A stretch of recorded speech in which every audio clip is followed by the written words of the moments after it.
Hoje, baseado no Salmo 73, o que acontece quando olhamos apenas para as circunstâncias? O que acontece conosco quando nós olhamos para as circunstâncias, para o mundo à nossa volta, para as coisas que estão acontecendo à nossa volta? O Salmo 73 é atribuído a Asaf. Asaf foi um dos principais líderes de louvor em Israel. Ele foi um dos músicos de Davi. Asaf foi mais que um músico, Asaf foi um poeta. O Salmo 73 é mais que um cântico, ele é um conto íntimo de uma crise existencial profunda vivida pelo salmista, por Asaf. Asaf, neste salmo, ele abre o coração e ele confessa angustiado que ele estava angustiado diante da prosperidade dos ímpios. Ou seja, ele olha a prosperidade dos ímpios, ele vê aqueles que não são crentes, que não servem a Deus, crescendo, enriquecendo, vivendo vidas abastardas. Ele entra em pânico, ele cria uma certa crise dentro de si, e ele começa a pensar que isso é uma aparente injustiça. Como pode Deus permitir isso?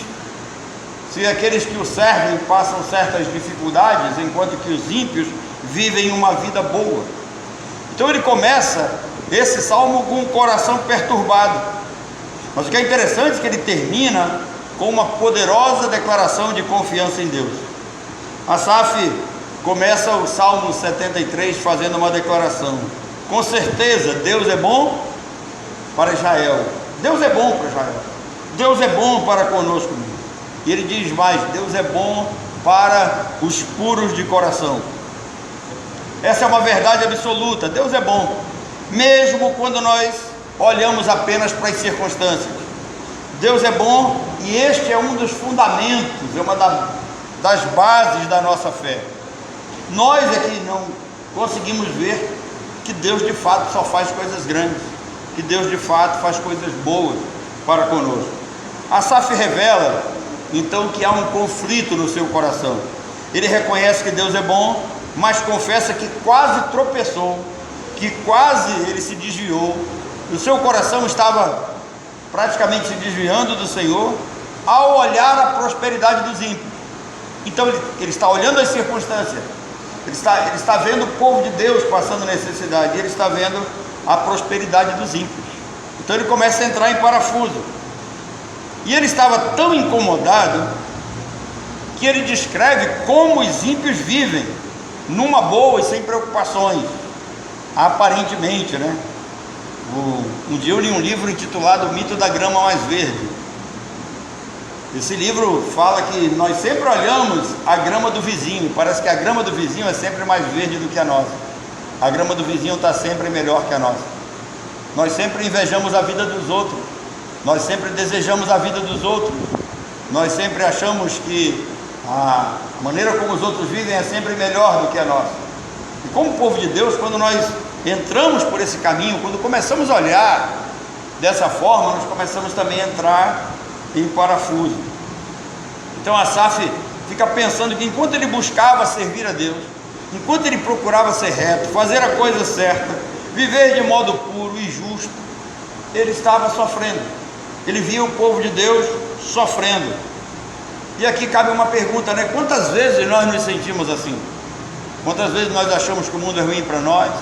Quantas vezes nós pensamos que a vida ela é madrasta, é dura, faz careta para todos nós?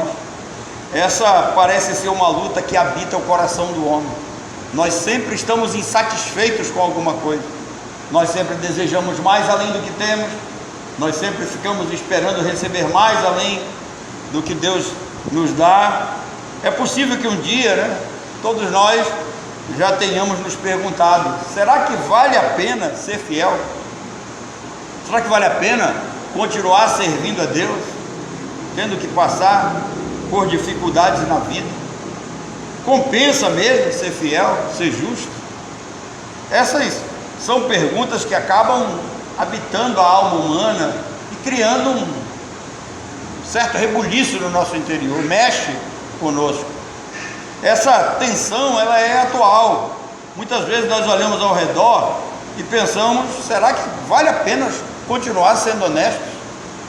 Irmãos, principalmente no Brasil, um escândalo a cada dia. Notem que dificilmente você não encontra um dos líderes dessa nação envolvidos com corrupção. Parece Israel na época do Salmo 126, né? Nós refletimos ontem. Então, sempre ficamos pensando dessa forma: será que vale a pena continuar continuando fiel, continuar a ser fiel, continuar a servir ao Senhor? No Salmo 73, Asaf nos desafia a pensar nisso, e Asaf mostra que mesmo sendo crente, o nosso coração ele pode ser invadido por esse tipo de pensamento. Às vezes nós achamos que o crente é aquele sujeito perfeito, que ele não pensa coisas erradas, que ele não faz nada errado, que o seu coração é extremamente puro, e a realidade é outra. Nosso coração ele pode ser invadido pela dúvida, ele pode ser invadido pela falta de fé, ele pode ser invadido por alguma coisa que foge do nosso controle. Vocês lembram de João Batista? Quando Jesus chega diante dele, ele diz: eis o Cordeiro de Deus que tira o pecado do mundo. Sabia quem era Jesus, o Cordeiro de Deus. Quando ele está preso, abandonado, e Jesus não foi visitá-lo. Talvez ele esperava que Jesus fosse lá na cadeia visitá-lo, ou ele esperasse que Jesus fosse tirá-lo da cadeia, mas Jesus não foi. O ministério de João Batista estava acabando. Deus havia decretado que ele perderia sua cabeça numa bandeira, numa festa pagã. Então Jesus nem vai lá, e João se desespera. Ele manda 2 discípulos dele, gente que estudava com ele.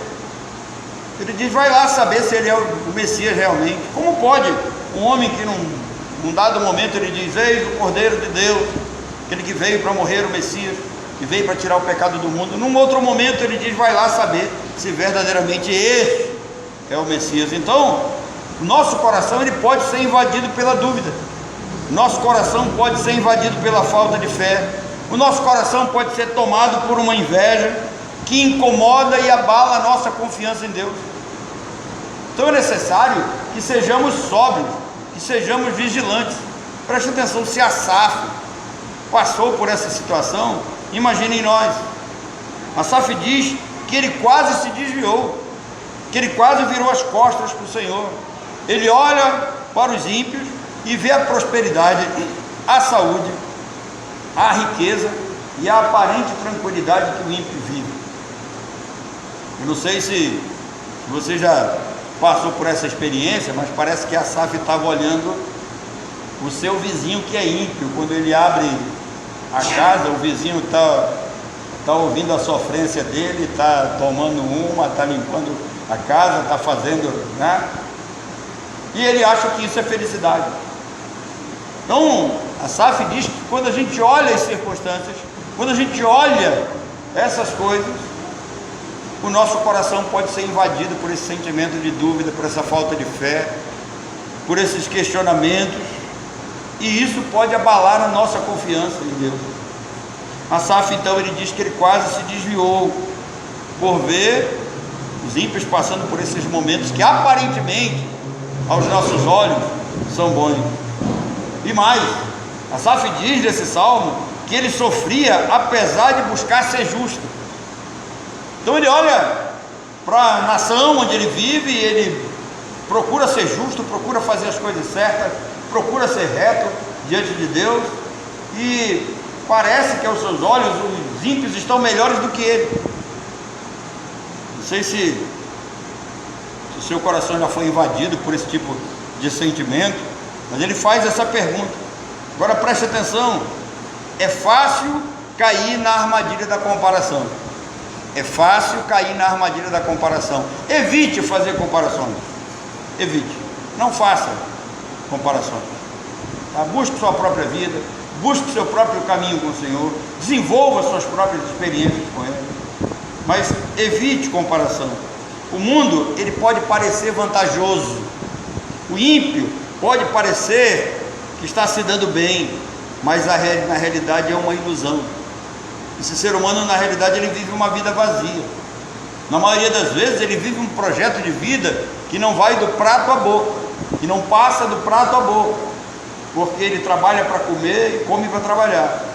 Ele não tem um projeto de vida espiritual, ele não tem uma relação próxima com Deus, ele não tem uma desenvoltura espiritual esperando adquirir algo no futuro. Irmãos, pasmem, a maioria dos seres humanos pensam que a salvação é pelas obras, e eles se enganam.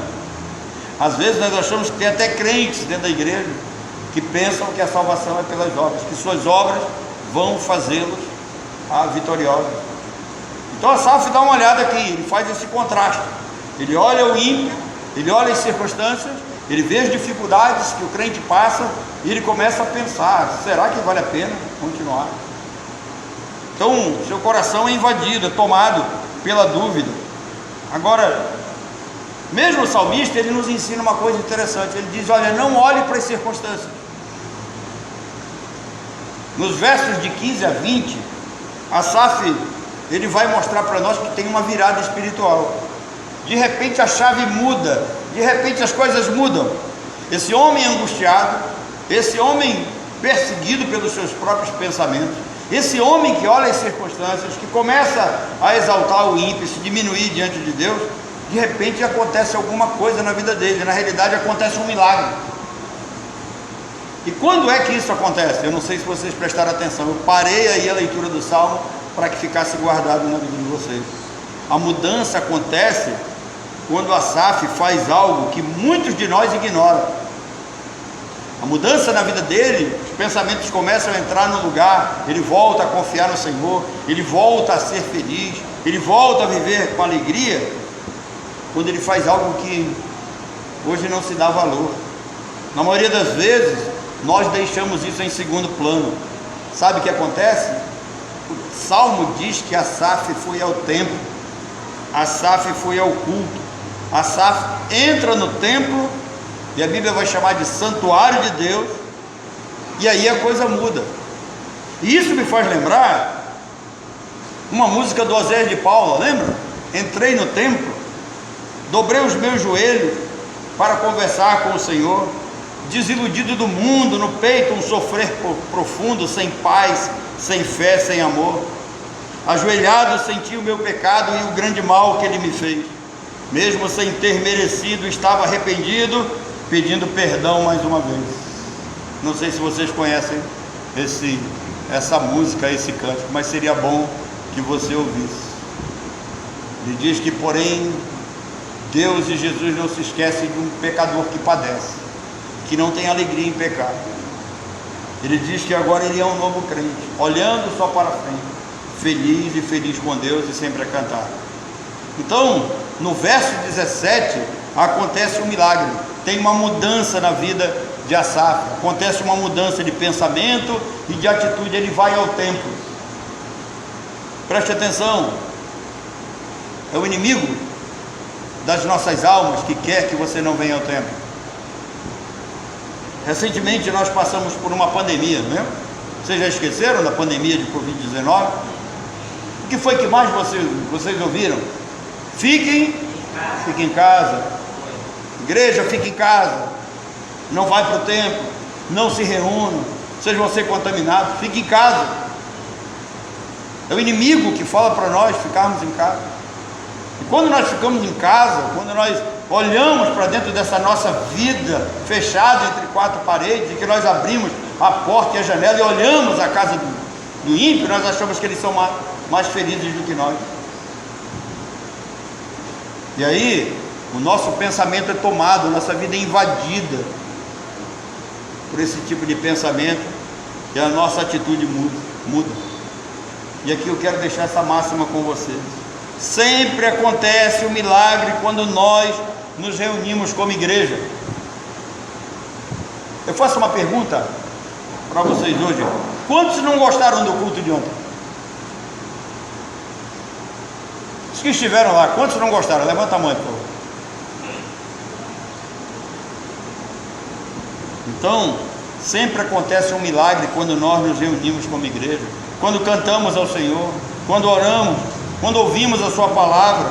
Todas as vezes que você abre mão do culto e fica em casa e não vem ao templo, o inimigo sapateia, faz dancinha.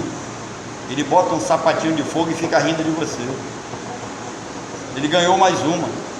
Irmãos, Deus se relaciona com o seu povo no templo. Quando Deus tira Israel do Egito e leva Israel para o deserto, a primeira coisa que Deus manda construir no meio daquele povo, depois de organizar as tribos, Deus faz o tabernáculo. Para quê? Para que haja culto, para que o povo veja a presença de Deus, para que o povo sinta que Deus estava ali com eles. Então Deus se relaciona com o seu povo quando o seu povo está reunido a um só coração e em uma só voz.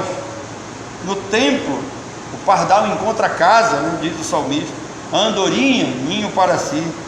E nós sempre vamos encontrar aqui os altares do Senhor.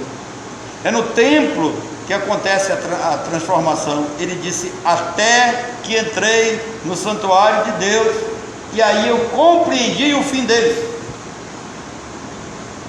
O que acontece?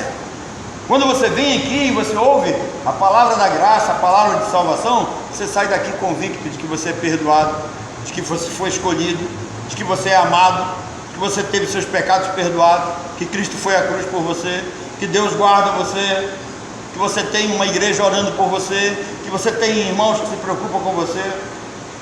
Você sai daqui diferente. E a Asaf diz que enquanto a gente fica em casa, podemos ser tomados por esse tipo de pensamento. E é possível que os nossos pés comecem a caminhar para distante do Senhor. Se tem uma coisa que sempre marca a minha vida, e eu sempre lembro muito disso. Vocês sabem, quando Pedro vai negar Jesus, a primeira coisa que a Bíblia diz assim: que Pedro seguia de longe. Só segue de longe quem não quer compromisso. Só segue de longe quem está disposto a qualquer momento virar as costas e sair, a negar, e assim acontece. Então, Asaf diz que é no templo que Deus abre os nossos olhos para ver além das circunstâncias. É no templo que nós vemos a grandeza, a bondade de Deus, a graça de Deus, o perdão recebido, o sangue derramado na cruz, a vitória que nos é dada, a promessa que nos é feita no arrebatamento, quando um dia todos nós encontraremos com o Senhor. E sobretudo é no templo que Deus abre a nossa mente para que venhamos entender a vida futura na glória, na Nova Jerusalém. Foi no templo que Deus restaurou Asaf. Nos versos 21 a 26, ele reconhece toda a sua ignorância, ele reconhece o seu pecado e ele declara: ainda que a minha carne e o meu coração desfaleçam, Deus é a fortaleza do meu coração, e Deus é a minha porção para sempre. Ou seja, esse homem que está em casa, esse homem que está sendo tomado por pensamentos apóstatas, esse homem que começa a virar as costas para Deus, esse homem que está quase desviado, quando ele entra no templo, a situação muda, e aí ele volta de novo a ter aquele amparo, a ter aquele momento mais próximo do Senhor. E ele diz: Deus é a fortaleza do meu coração. Ou seja, é Ele quem vai me manter firme, é Ele quem vai me sustentar diante da dificuldade, diante da adversidade. O Senhor é a minha porção para sempre. Sabe o que ele está dizendo? Não tem nada mais precioso do que o Senhor. Vocês lembram quando aquela mulher derramou aquele vaso de perfume caríssimo, né, alabastro, sobre a cabeça de Jesus? Aquilo ali representava ali, olha, um bom tempo de trabalho, era algo caro, e ela pega aquela porção que ela tem, uma espécie de economia, é como se ela derramasse toda a sua poupança na cabeça do Senhor, ungindo o Senhor. Então, é como se ela estivesse dizendo: o Senhor Jesus é que é a minha verdadeira porção, não isso aqui. E aí Judas, com aquele coração avarento, diz que aquilo ali poderia ser usado para satisfazer a fome dos pobres. Na realidade, ele não estava preocupado com a fome de ninguém. Judas estava preocupado consigo mesmo. João diz que ele metia a mão na bolsa, tirava daquilo que não era dele. Então, Asaf diz: olha, não importa o que os outros têm, não importa o que os outros são. Nós estamos vivendo numa sociedade em que o que vale é ganhar um like, né? que vale é a gente aparecer nas redes sociais. E agora parece que o boom do momento, né, é a gente tirar foto na academia, né? A galera está na academia, parece que frequentar a academia virou status, né? Parece que só rico vai à academia. Aí o pessoal posta foto na academia, né, diante dos aparelhos, querem ser visto. E a SAF diz: olha, não importa o que os outros têm, não importa o que os outros pensam. E às vezes nós somos também tentados a isso. A gente vê que o ímpio tem um carro melhor do que o nosso, a gente fica desejando o dele. A gente vê que a casa do ímpio está melhor que a nossa, a gente está querendo a casa dele também. Com isso a gente sofre, se angustia. Mas aí a SAF diz: olha, a nossa verdadeira riqueza não está nos bens. Querido, a qualquer momento nós podemos deixar esse mundo. Nós vamos levar o quê?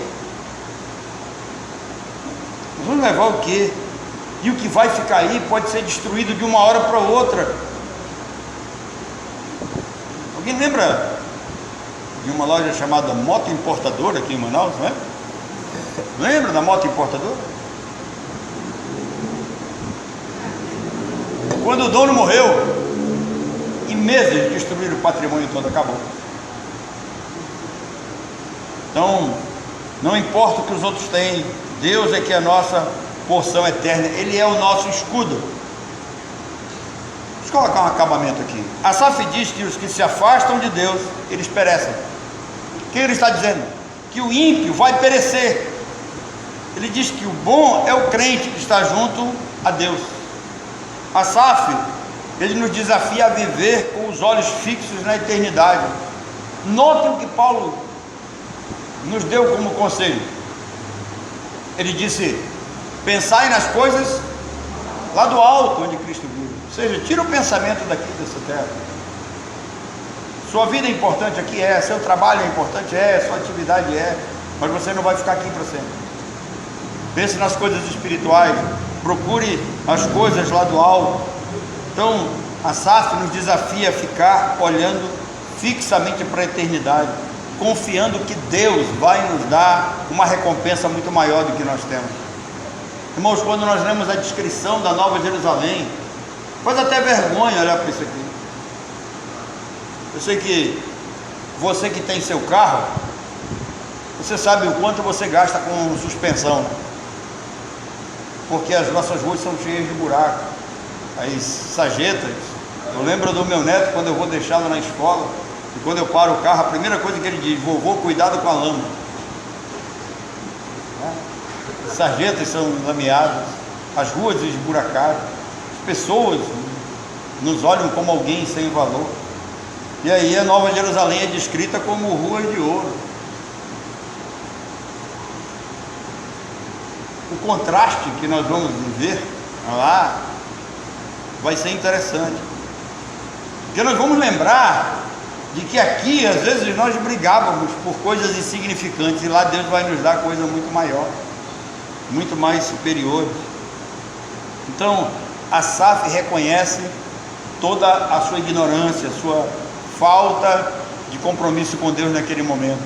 Quando ele olha as circunstâncias, ele diz: ainda que a minha carne e o meu coração desfaleçam, Deus é a minha fortaleza, Deus é a minha porção para sempre. E por último, o sermão termina com essa exortação: não invejem o mundo. Quando primeira carta de João, o evangelista João diz assim: não ameis o mundo, ele está dizendo: olha, não invejem esse mundo. Esse mundo tem sua maneira de pensar, sua maneira de agir, sua maneira de ser, sua maneira de fazer as coisas. Então ele nos exorta: olha, não amem essas coisas, isso tudo vai ficar aí, isso tudo vai se destruir.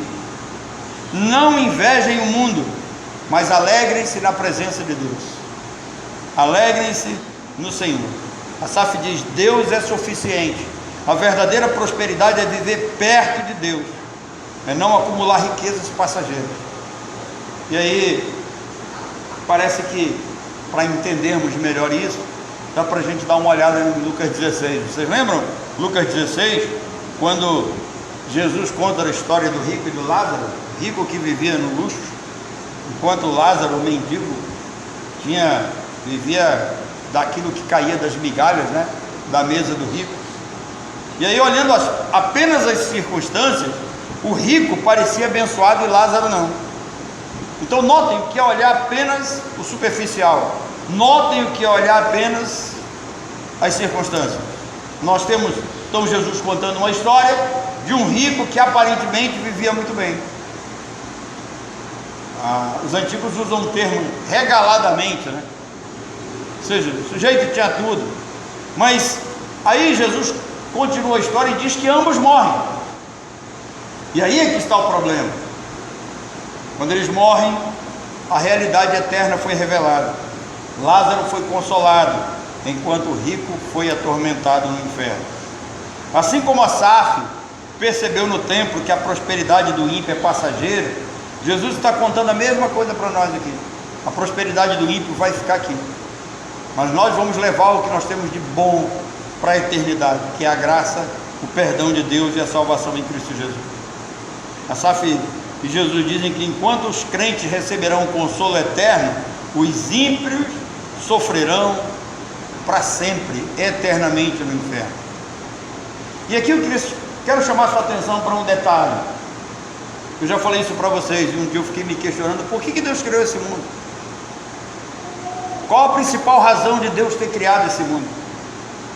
Porque Ele poderia ter nos criado no primeiro céu, vamos dizer assim, num primeiro plano, antes de chegar ao terceiro céu. Tudo que temos aqui, Deus poderia ter feito próximo a Ele, mas não.